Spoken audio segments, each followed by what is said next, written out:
አሜን አሜን አሜን አሜን። ፈጣሪ ይጠብቃችሁ እህት ወንድሞቼ፣ የእውነት የተለያዩ አረብ ሀገራት ያላችሁ እህቶች ወንድሞች ፈጣሪ ይጠብቃችሁ። የእውነት በጣም ከባድ ጊዜ ነው አሁን ላይ። በጣም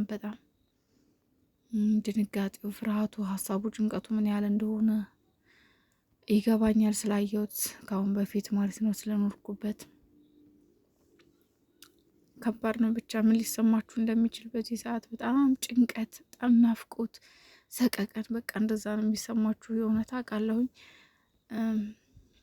ምክንያቱም ቤሩት የፈነዳ ጊዜ ትንሽ ኪሎ ሜትር ርቀት ላይ ነበር የነበርኩት፣ በጣም ትንሽ ኪሎ ሜትር ማለት ነው። እና አንዳንዴ ያው ፈጣሪ በእርግጥ ጊዜያችሁ ካልደረሰ ምንም ቢሆን ያልፋችኋል። ጊዜያችሁ ከደረሰ ደግሞ ምንም ማድረግ አይቻልም። በምንም ነገር እንጠፋለን። ብቻ ጸሎት ነው፣ ጸልዩ፣ እግዚአብሔር ይጠብቃችሁ። እኔ ለእንግድነት ሌላ ቦታ ሄጄ ነው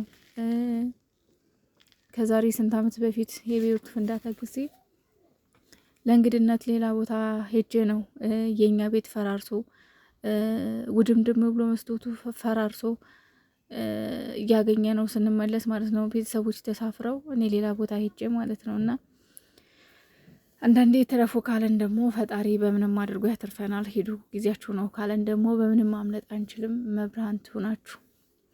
ሰላም ቤተሰብ እንዴት ናችሁ? ደህና ናችሁ ወይ? እኔ ያለው እግዚአብሔር ይመስገን። በያላችሁበት ዓለም ዳርቻ ሁሉ ሰላማችሁ በዝዝት ትርፍርፍርፍ ይበልልኝ የኔ ውዶች፣ የኔ ምርጣ ምርጦች፣ ውድ ጨረቃ ፋሚሊ። ትናንትና ሀይሚዬ ላይቭ ላይ ማለት ነው በስማም አንበሳ ብቻ ግን ደስ የሚል ምሽት ነው። እኔ ያላየሁም ላይቡን፣ ግን ቪዲዮ እየተቆራረጠ እየደረሰኝ ነበር እና ዩቲዩብ ላይ ፖስት የተደረጉ ቪዲዮዎች እያየሁ ነበርና የሚገርም ምሽት ነው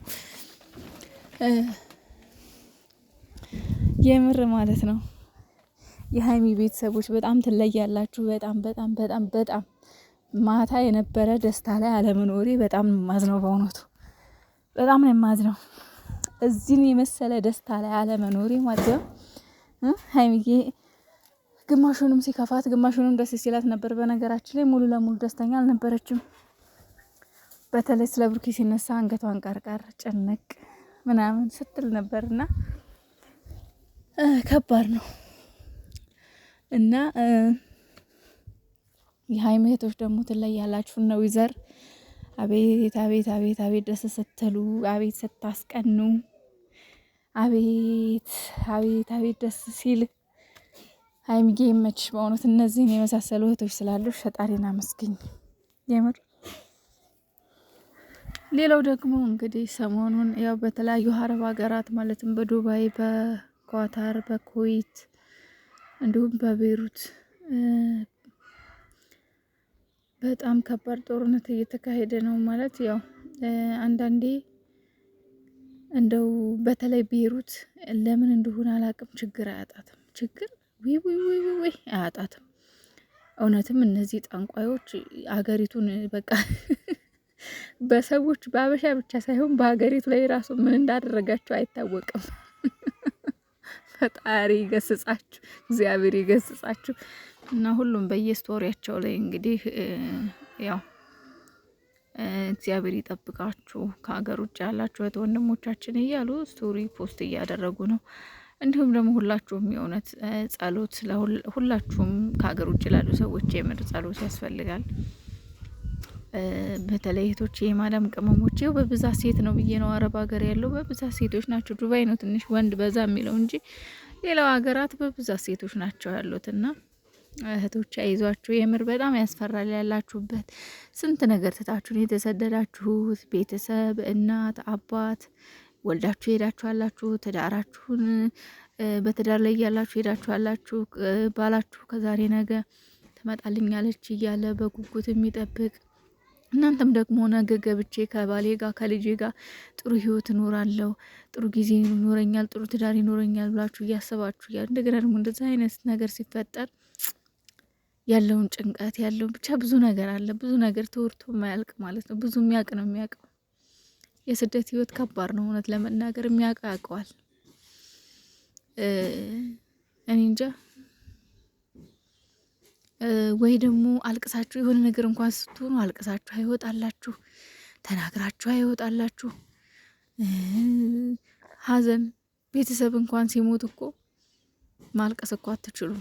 ምክንያቱም እዛ ቤተሰብ ሲሞት ለቅሶ መለቀስ ማልቀስ እንዴት እንደሆነ እንኳን አያውቁትም። እውነት ለመናገር አንድ ጓደኛዬ በጣም መወዳት ጓደኛዬ በጣም መወዳት በጣም ማለት ነው መወዳት ጓደኛዬ ናት የኔ የቅርቤ ማለት ነውና አባቷ ሞተ። እዛ እያለች በጣም የምትወደው አባቷ ማለት ነው በጣም ብዙ ነገር በቃ ዋጋ የከፈለላት የምትወደው ብቻ ግን በቃ አባቷን ለየት አድርጋ የምትወደ ልጅ ናትና ድንገት አባቷ ሞተ እዛ ሆና ማለት ነውና ማዳም ቤት ነበር ያለችው። ከዛ ጸጉሯን ስትላጭ ስታለቅስ አንድ ቀን አለቀሰች፣ ዝም አላት። ሁለተኛውን በቃ እስከ ደጋግማ እያለቀሰች በጣም ሀዘን ውስጧ ተጎርሶ ጸጉሯን ስትላጭ እግዚአብሔርን አበደች ብለው ከቤት አባረሯት። አበደች።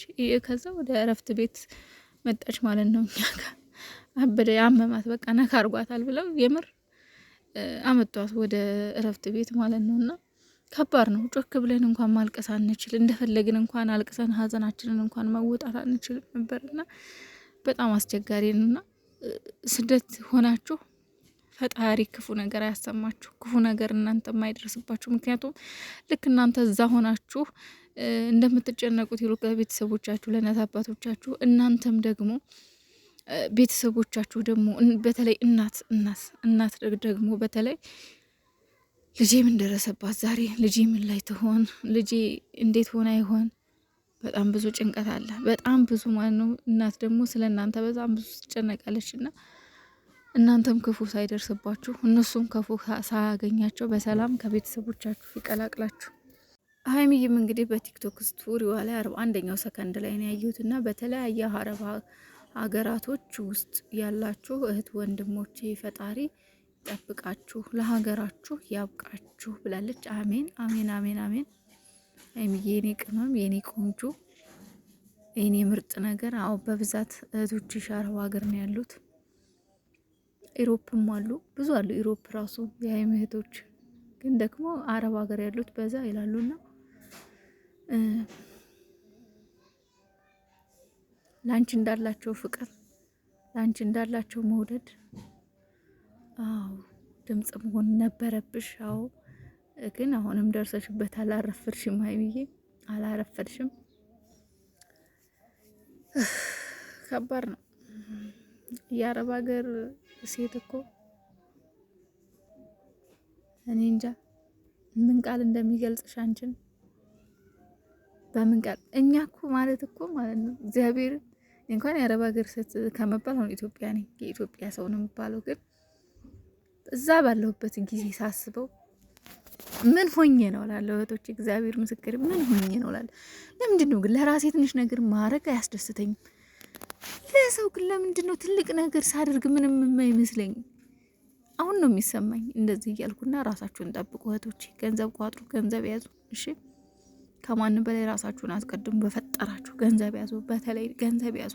እቺ ትንሽ ገንዘብ ናት፣ ነገ ሰርቻ ያገኛታለሁ ብላችሁ ገንዘብ አታባክኑ። ገንዘብ አትስጡ ለሰው። እንደው ሞቼ የምመክራችሁ እንዴ በፈጠራችሁ እንደዛ አታደርጉ። ብር ቋጥሩ፣ እግዚአብሔርን ብር ቋጥሩ። ተመልሳችሁ እንዳትሰደዱ። እንደው የጠላችሁ ይጥላችሁ፣ ብራችሁን ቋጥራችሁ የጠላችሁ ለምን ሺህ ጊዜ ጥልት ያደርጋችሁ። ምክንያቱም ሳታችሁም እዚህ ስትመጡ መጠላታችሁ አይቀርም። በፈጠራችሁ እኔ ያሳለፍኩትን ነው የምነግራችሁ። ባካችሁ ብር ያዙ።